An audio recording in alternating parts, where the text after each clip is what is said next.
আসসালামু আলাইকুম প্রিয় দর্শক, আজকে আমরা এমন একটি বিষয় নিয়ে কথা বলবো যা শুধু কৃষকের নয়, আমাদের দেশের খাদ্য নিরাপত্তার সাথেও জড়িত।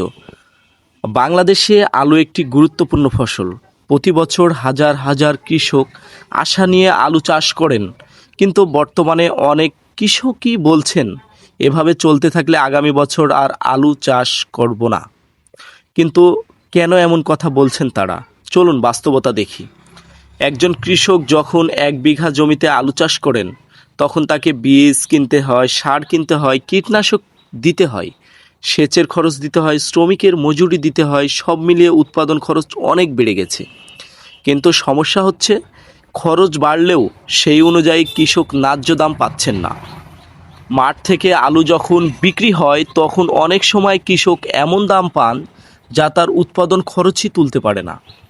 ফলে মৌসুম শেষে হিসাব মিলাতে গিয়ে দেখা যায় লাভ তো দূরের কথা, অনেকেই লোকসানের মুখে পড়েছেন।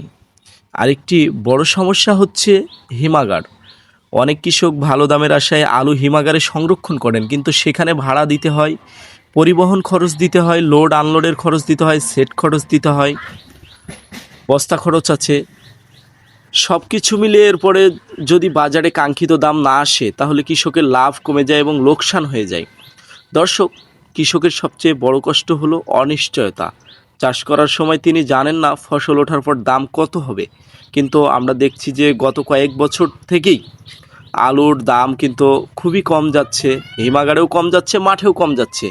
এতে কোনো জায়গাতেই কিন্তু কৃষক তার লসটা পুষিয়ে তুলতে পারছেন না। উৎপাদন খরচের তুলনায় তার কিন্তু যে বিক্রি দামটা রয়েছে সেটা কিন্তু অনেক কম। 1 বছর দাম ভালো হলে পরের বছর অনেক আলুই কিন্তু চাষে ঝুঁকে পড়ছেন। এটা একটা কারণ, দাম কম হওয়ার ফলে উৎপাদন বেড়ে যাচ্ছে।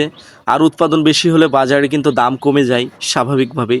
তো এই চক্র বছরের পর বছর চলতেই থাকে।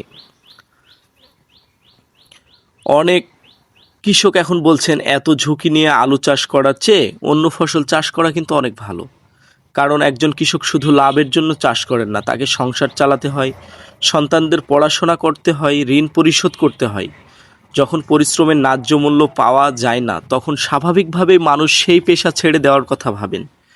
তবে আশার কথা হলো, দেশের কৃষক এখনও হাল ছাড়েননি। তারা চান ন্যায্য মূল্য, সঠিক বাজার ব্যবস্থাপনা এবং কৃষি বান্ধব নীতি। যদি কৃষক তার উৎপাদিত ফসলের সঠিক দাম পান, তাহলে তিনি আবারও নতুন উদ্যমে মাঠে ফিরবেন। কারণ কৃষক বাঁচলে কৃষি বাঁচবে, আর কৃষি বাঁচলে দেশ বাঁচবে। আপনাদের এলাকায় আলুর বর্তমান বাজার কেমন? কৃষকরা কি লাভ করছেন নাকি লোকসানে আছেন? আপনারা দেখলেই বিষয়টা বুঝতে পারবেন। যদিও আলুর চাহিদা ব্যাপক পরিমাণে এখনও রয়েছে। বিশেষ করে রাজশাহীর আলুর চাহিদা, কুষ্টিয়া, সিলেট, বরিশাল, আর দিনাজপুর, খুলনা, ঢাকা, বরিশাল সব জায়গায় কিন্তু ম্যাক্সিমাম জায়গায় কিন্তু রাজশাহীর আলুটার বেশি চাহিদা রয়েছে। আর যেগুলো লাল স্টিক আলু রয়েছে রাজশাহীর, সেগুলোর চাহিদা তো এক কথায় বলা যায় যে চাপাই, গোদাগাড়ি এই অঞ্চলে প্রচুর পরিমাণে রয়েছে। এত চাহিদা থাকার পরেও কিন্তু দাম বাড়ছে না। আমরা যতটুকু কৃষকদের এবং ব্যবসায়ীর সাথে কথা বলে দেখেছি যে 1 কেজি আলুর উৎপাদন খরচ 25 থেকে 26 টাকা পর্যন্ত হয়ে গেছে। তারপরেও কিন্তু বিক্রি দাম হচ্ছে 18 থেকে 19 টাকার মধ্যে। এটা কৃষকদের জন্য একটা বড় লোকসানের সম্মুখীন হতে হচ্ছে।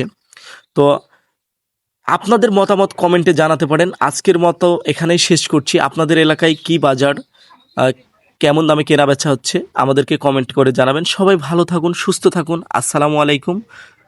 খোদা।